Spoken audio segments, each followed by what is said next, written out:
Hi, I'm Robin Sinha. I'm here in Soho, central London, to introduce you to the Leica M EV1, the first Leica M camera with a built-in electronic viewfinder. It's dedicated to one cause and therefore it does it extremely well. So let's find out what the electronic viewfinder brings to M photography. To do so, I think we need to make some comparisons first with the classic M rangefinder. I have my Leica M11 here, which of course features the classic M rangefinder. For compositional purposes and for focusing, you need to look through the viewfinder here. You always see a 28mm view, regardless of what lens is mounted on the camera body. But if we take the M EV1, we look through the electronic viewfinder, we're suddenly realizing we are viewing directly through the lens. We have what's called a full field of view. Now, of course, this isn't new if you've been familiar with mirrorless cameras, but of course this is certainly something new to M photography, particularly if we're comparing it with the traditional approach. I'd often heard that this was the ultimate tool for street photography, but how could that be with no autofocus on the camera? With the M EV1, it makes focus simple. It features a high-res 5.76 megapixel display. To look through, it's incredibly immersive, it's giving me beautiful, rich colors, and the view is crystal clear. What's more, we have a little diopter adjustment here on the back. We click that out, we make sure that it's set to your own personal eye prescription, and then we lock it back in to ensure that it's not going to move accidentally. So that's certainly an advantage if your eyesight isn't quite what it used to be. More than that, we also have a couple of focus aid technologies at play. Firstly, we have the option to magnify into our scene. By default, there is a function button at the top, and if we press this, this will activate that magnification. Now we can toggle between the amount of magnification by using this thumb wheel at the back. We can move between 5 times closer or 10 times closer. Now, a little tip here, we can use the navigational pad at the back. We can press any of those arrows, and when doing so, a little crosshair will pop up.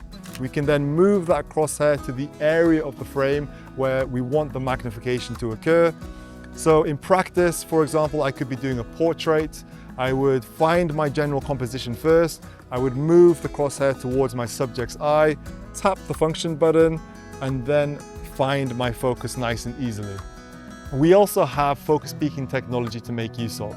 What that does is it applies a thin contour line to the sharpest parts of your scene, therefore the parts of your scene that are coming in and out of focus. Now, if we combine this focus peaking technology with magnification, with that high-res electronic viewfinder, you can really be confident that you're nailing the focus every time.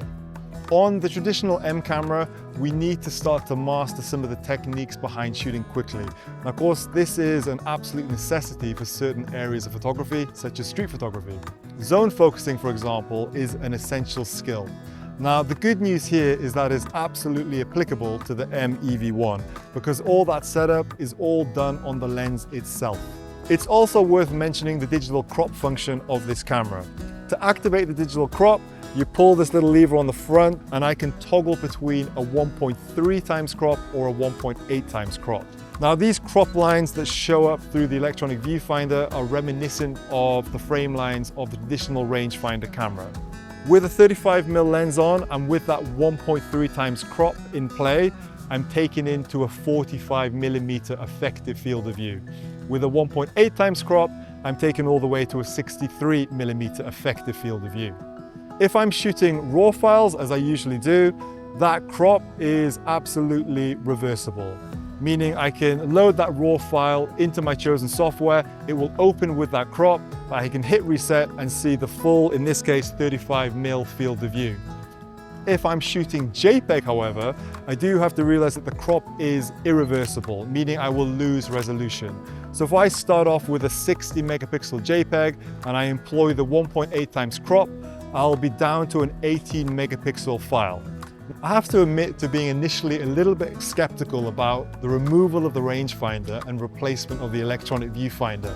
I worried that in some way this could take away the spirit of the camera. Having had a few days to get familiar with the camera and start to understand all the benefits in which it brings, I have to say I am fully on board. This is not here to replace the traditional rangefinder, it merely complements it. If you've ever been curious about M photography, I strongly encourage you to get this camera in your hands and try it out for yourself.